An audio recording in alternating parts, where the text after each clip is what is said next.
Fast-moving developments on Kabul. Perhaps this is the moment so many will remember. This is a U.S. Air Force C-17 at the airport in Kabul from just a few hours ago.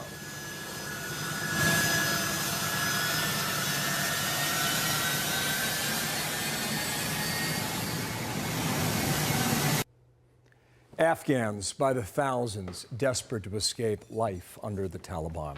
If that video continues to roll, you see the plane take off, and without showing that to our viewers at home, a few of those who cling on to that wing drop from several thousand feet above the airport in Kabul.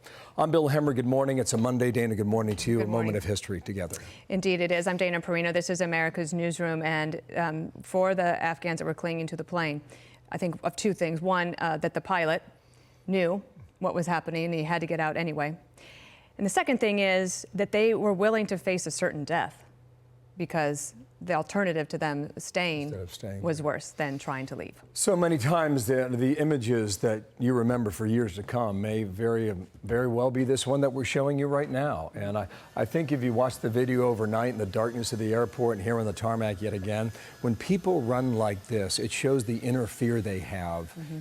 That they're trying to get away from, and that's the reality now in Afghanistan.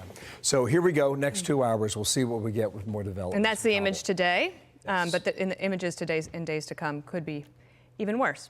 America's exit from Afghanistan has given way to a complete Taliban takeover. It has prompted thousands of people to flood the airport in Kabul. You can see it there.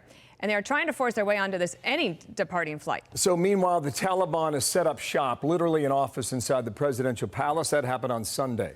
The Afghan president left the country. That happened on Sunday. All this appearing to catch the Biden administration entirely off guard. We have not heard from the president in nearly 6 days.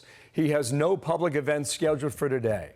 Here's what his national security advisor, Jake Sullivan, said a bit earlier this morning.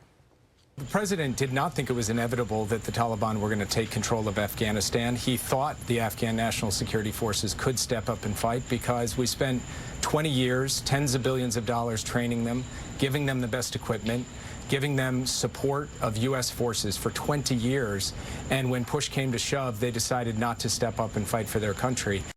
We have Team Fox coverage. General Jack Keane is standing by with analysis. Peter Doocy is at the White House. But let's begin with national security correspondent Jennifer Griffin reporting live from the Pentagon. And you've been reporting on this story for 20 years.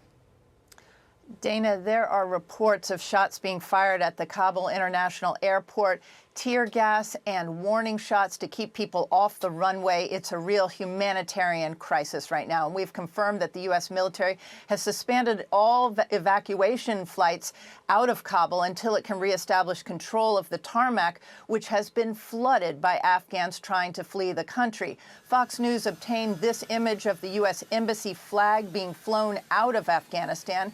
There are videos, as you mentioned, of Afghans swarming U.S. C-17 transport planes and one man climbing into the fuselage and falling to his death, along with others clinging to the wheels of these military aircraft. They sum up the chaos at the airport. Commercial aircraft halted all flights into Kabul this weekend. These are the scenes reminiscent of the U.S. humiliating exit from Vietnam that the administration hoped to avoid. This is not Saigon. We went to Afghanistan 20 years ago with one mission, and that mission was to deal with the folks who attacked us on 9/11. And we have succeeded in that mission. The Taliban essentially took the entire country in just 10 days. The fall of Kabul shocked even the most skeptical military planners.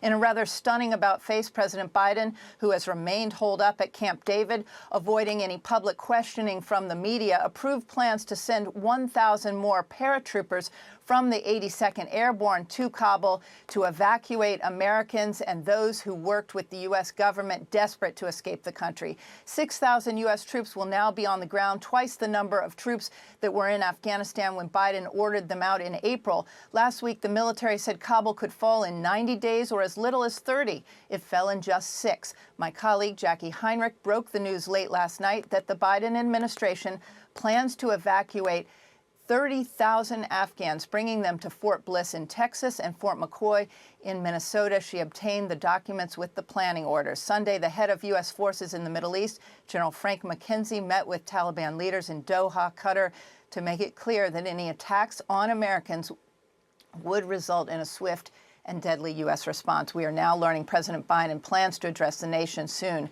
about the developing situation in Afghanistan. Back to you. All right. Thank you, Jennifer. We appreciate it. Jennifer, thank you.